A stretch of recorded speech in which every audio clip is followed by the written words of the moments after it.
The youth movement in racing, as well as it is in other sports, why we've come out here tonight. The Cheese Works has come out to the shop of the Owens Racing, and we're here with Cody Owen. And Cody, man, you're one of those guys that started out fairly young. It's always amazing to me that guys can start racing race cars at 14. I know you were an athlete in school. I think you were saying you did some football, wrestling. What was it like, though, being out there in a street stock at 14 years old? It was kind of a tough thing. There's a lot of older guys that didn't really care for it too much. They kind of thought I was out there going to tear some stuff up, but really it was fun. I thought it was pretty interesting, and a lot of my friends thought it was cool being 14 years old racing a car, but it was a lot of fun. We enjoyed it. Everything. We had some pretty good luck in it. I raced junior stocks up at Winston for a while, and we were doing real good at that. I think we had the track record for a while with the most wins in a row. I think I ended up with 6, and ended up moving up the street stocks. Got up in there up at Winston and raced with the older guys, and we were pretty successful at that too. We ran up front for a while, and we were actually leading the points at one time. And it was a good year. Ended up going back the next year, I think, and we didn't end up going back next year. We ended up going to Lakeside towards the end of the last year. We went to Lakeside, and we were pretty successful. Went out there and ran second once, I think, and a couple top 10 finishes. And we decided we wanted to go get a Grand National and try it out, and ended up doing pretty good at that. Things started working out, everything started turning, started learning a lot from a lot of older guys, and they were teaching me a lot of things. A lot of experienced drivers, Jason Ryan and Mike Ryan and Kerry Davis, some guys really, it helped out knowing that, you had some experienced guys around you to tell you what to do, and just telling you everything. They're pretty experienced about that kind of stuff. So, what, in making so many transitions kind of so quick, I mean, you've done all this in 5 years. How difficult, first of all, was it not only going from a street stock to a Grand National, but also moving from, what is Winston, is it a quarter or 3/8?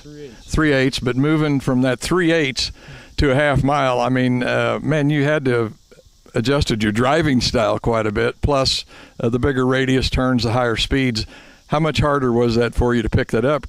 Because it seemed like you adjusted to it pretty well, because last year you had 3 wins in the Grand Nationals. Yeah, it was a big adjustment. Going in, it's a lot different. You got a lot longer corners at Lakeside, and you can't turn, you can't throw your car in there and expect it to come out of the corner. You got to ride through the corner, and it was actually pretty fun. At first, it was a little touchy. We had some troubles with it, but I started catching on, I think, the more laps I got out there, and things really started turning out, and it was a lot of fun, though, going from a smaller track to a track that you picked up some high speeds. And I usually just call it the Talladega of dirt tracks, and I think that's pretty funny. But other than that, I liked it. I like going from I actually like jumping around too. I like going from short tracks to bigger tracks and 3/8. It's fun.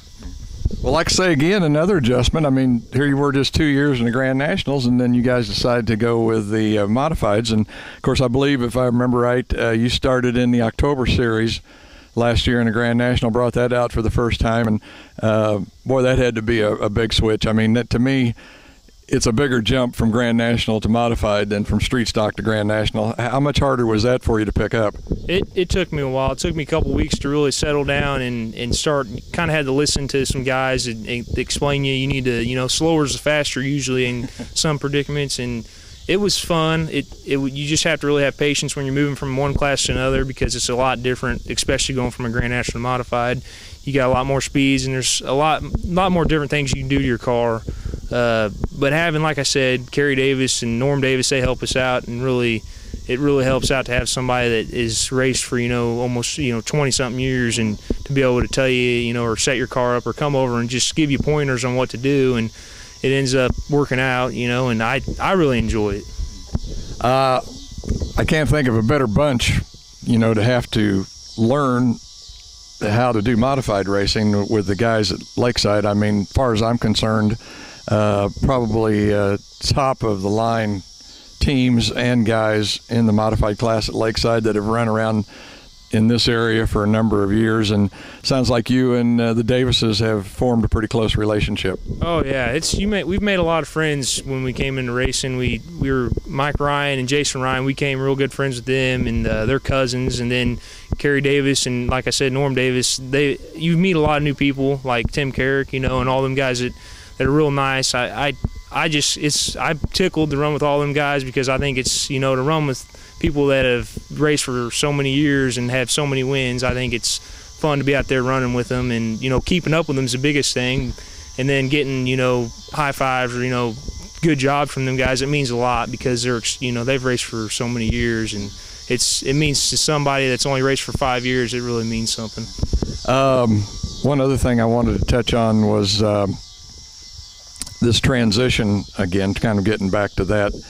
I see a lot of guys that come from the short tracks, and it seems like they have a lot of difficulty at Lakeside. I think at the short tracks, they're just more used to getting the car a lot more sideways in the corners where, correct me if I'm wrong, but at Lakeside, man, you got to keep that car as straight as you can keep it and keep that momentum up, or you're just not going to do any good. Oh, definitely. It was a big transition coming from a 3/8 to a half mile, and then you go back to another short track, and you just really got to slow down and think about you're not at the same track. At Lakeside, their corners are so long.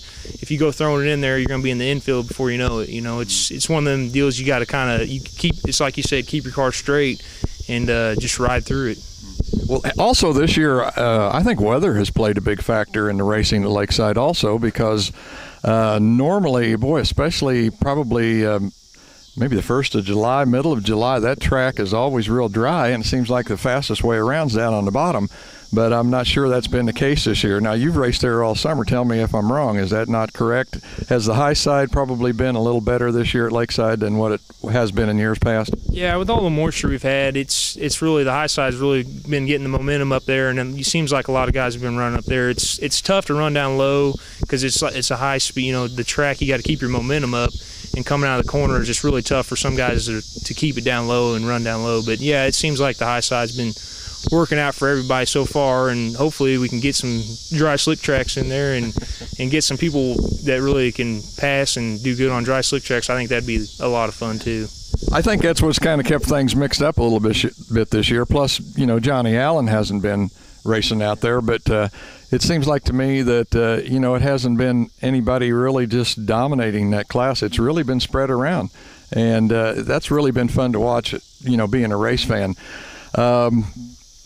Tell me a little bit about the car you guys are running, motor, and if you've got anybody else that you want to mention in there, sponsors, anybody along the line, but tell us about the car. It's a 2007. It's a huge chassis, and it's a 393 Chevy motor I got in it.